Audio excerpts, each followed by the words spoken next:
drinking myself to sleep, passing out, crying. And that's what it did to me. That's what I let it happen. I mean, we would have neighbors bring us groceries. So we would bring, and we would put the groceries on the floor and get on our knees and touch the food and thank God for the food. So I was very grateful, and I was very broken in that environment.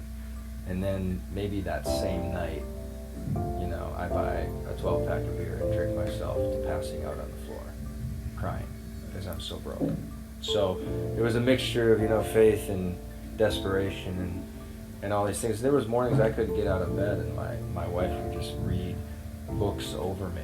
She would just read words over me, and she would tell me, just do it. But I was so broken. I mean, I wouldn't say I was suicidal, but I began to Google, how to beat depression right before I was on the edge of it, because I felt I was on the edge. I was right on the edge of tipping over and just losing it. And it was crushing. So that thing is, to not be able to provide is, it emasculates a person. It really does. So, what do you do though? You just work your way, you sweat your way out of it, I guess. I just sweated and just didn't give up. I could have given up. I probably should have at many points. There was no reason to believe otherwise, right? Talked to my friend one time, and he got up.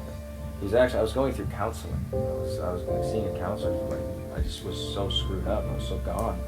And he said, "How's your business going?" I said, "Well, I'm turning the corner." And after about a month, he said, he literally got up out of his desk and he said, "It seems like to me, every week you're turning the corner," and he just started walking in circles. And you see the sign was, "That's what your business is, it's just walking in circles." So I could look at that and said, I'm a loser, I'm a tool, I'm going to quit. Or I'm just going to figure it out. I'm just going to be a honey badger over this thing and not give a crap, but I'm going to figure it out. So it takes a little bit of naivety to make this thing happen. You've got to believe things. And even one of my first mentors, I said, I want to make $500,000 in this industry. And he said, "Mark, I've been around it for 8 years. People make like 60 to 80,000. That's just what people do here. You hear about the 500,000, but I ain't ever seen it." That's what he said. I said, "I want to do it though. I want to do it." So you can, they talk about Steve Jobs doing reality distortion, and you have to distort reality. You do. You have to see what others can't see.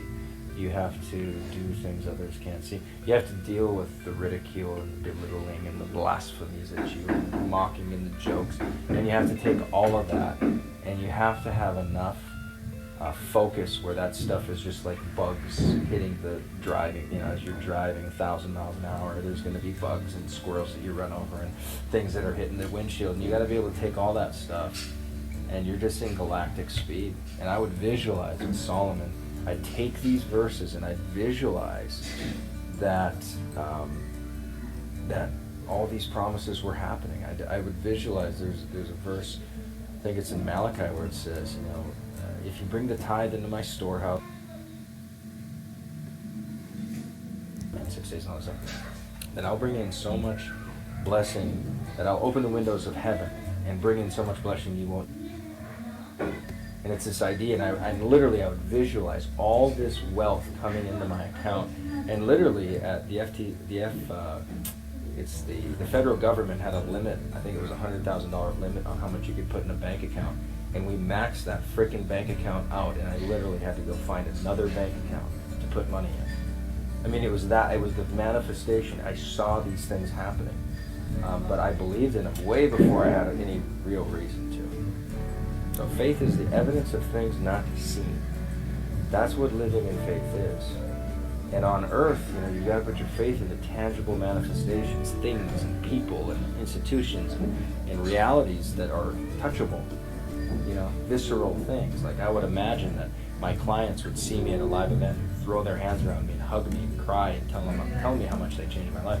Now, every week, there are clients that have tearful stories of how my story and my impact and this and that has changed their lives. I mean, it's incredible.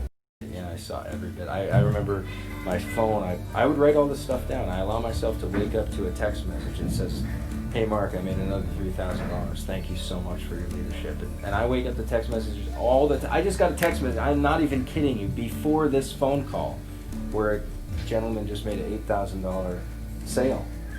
Just right before we're here, sitting here. That is my life. I get these text messages all the time from teammates and clients. Hey, I just had a teammate who did like 16, 17,000, his best month ever, his first 30 days working with me. But I wrote all this stuff down. I wrote all of this stuff down. And it's happened in a bigger measure than I even imagined. But the key is you have to see this stuff. And you have to believe it when no one else does.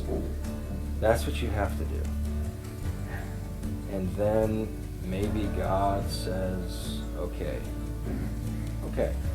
well done. It's yours. Like there's a threshold, this ugly threshold that you cross. And then you deserve it. So I wouldn't have deserved it if I didn't work for it like that. Powerful stuff. What's the secret? You know, what was it? Because you went from qualifying for welfare to 8 figures. Well, at the time when I made Solomon, it was, $1 million, but you made several $1 million so fast. How'd you do it?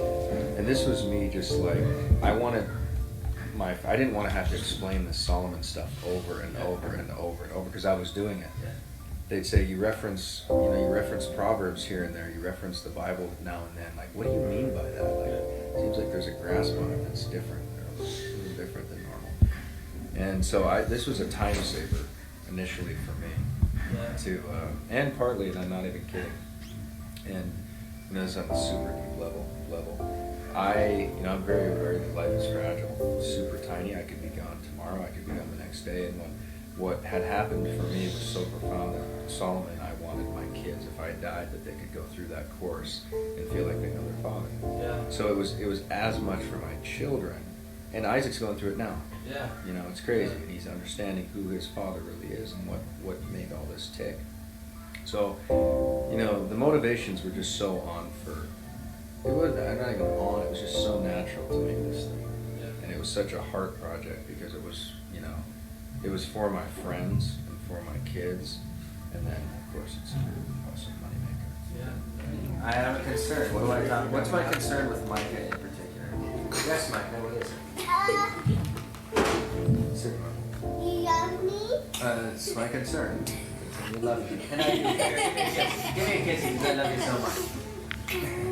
No. Here's my concern for Micah. What do you think it is, Casey? With you kids, I have a concern about Micah. And what is it?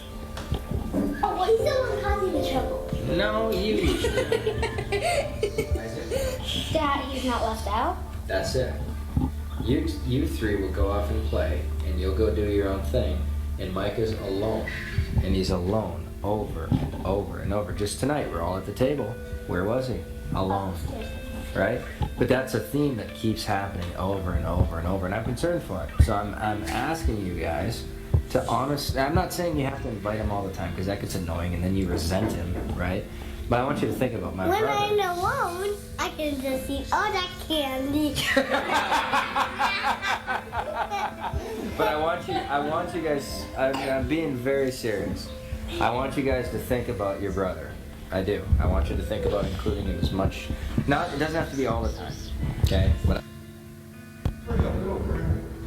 And it was hard though. You see, I'm using money because you guys aren't even hearing about my grandma. You're hearing about making money. I mean, that's what you But this heart-centered principle of letting the heart for peace, we finish it. And she said, Mark, my only request is when something happens that you fly home right away. Try to catch me before I go. That's all she asked. But without heart-centered living, I wouldn't have that conversation. Without the money, I wouldn't be able to do it. We're flying 6 kids across the country all the time. It can cost some money.